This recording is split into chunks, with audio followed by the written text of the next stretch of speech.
Halo semuanya, pada video kali ini kita akan belajar tentang penjumlahan dan pengurangan bentuk aljabar. Pada materi sebelumnya, tentu kita sudah belajar tentang unsur dalam bentuk aljabar. Unsur yang pertama adalah koefisien, kemudian variabel, konstanta, suku sejenis, dan suku tak sejenis. Pada contoh tersebut, tulis di kolom komentar manakah yang merupakan unsur-unsur bentuk aljabar. Ada satu permasalahan. Pernahkah kalian berpikir jika satu karung kacang ditambah 2 keranjang telur dan ditambahkan 5 plastik gula akan menjadi apa? Pasti kebanyakan kalian akan berpikir bahwa bahan-bahan tersebut akan menjadi kacang telur.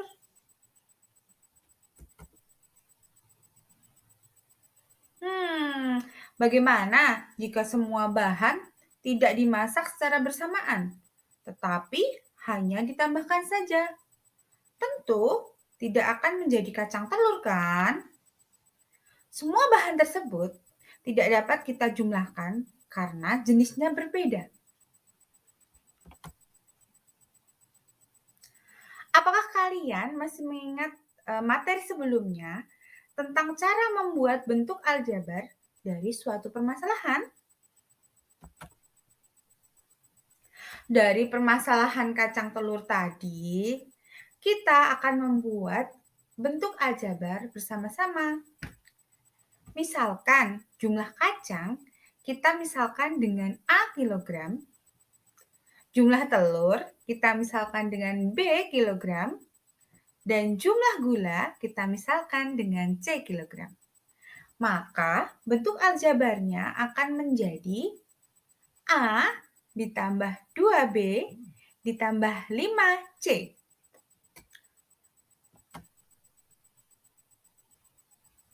Jadi dari contoh tadi, permasalahan tersebut tidak dapat dijumlahkan karena jenis barangnya berbeda. Artinya, dari permasalahan tersebut sukunya itu tidak sejenis. Maka, tidak dapat dijumlahkan ataupun dikurangkan. Jadi, cukup ditulis penjumlahan atau pengurangannya saja.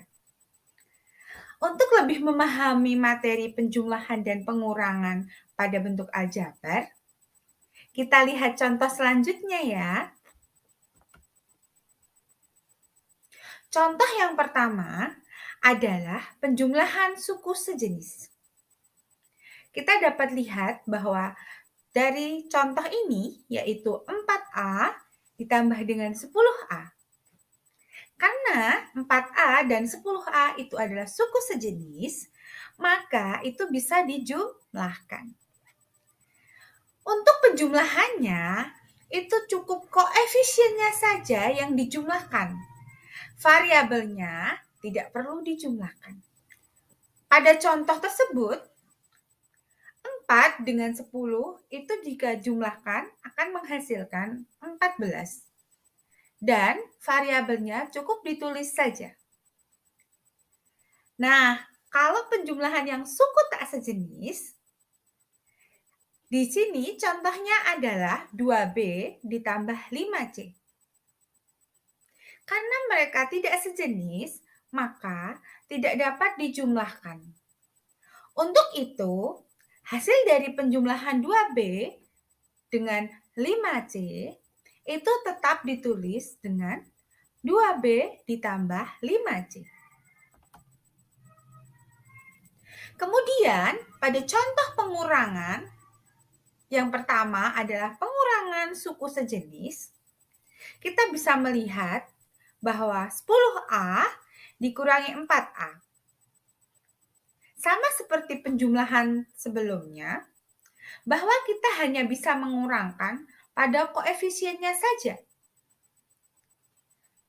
Variabel tetap ditulis seperti pada contohnya, yaitu 10 dikurangi 4, ditulis dulu 6, kemudian variabelnya tetap A. Lalu untuk pengurangan suku tak sejenis, di mana di sini contohnya adalah 5B dikurangi 2C, itu tidak dapat dikurangkan karena sukunya berbeda. Maka tetap ditulis 5B dikurangi 2C itu sama dengan 5B dikurangi 2C. Setelah mendengar penjelasan tadi, silahkan kerjakan kuis. Ada 2 kuis, yaitu penjumlahan dan pengurangan pada bentuk aljabar. Kemudian, tulis di kolom komentar. Sampai jumpa di pertemuan selanjutnya.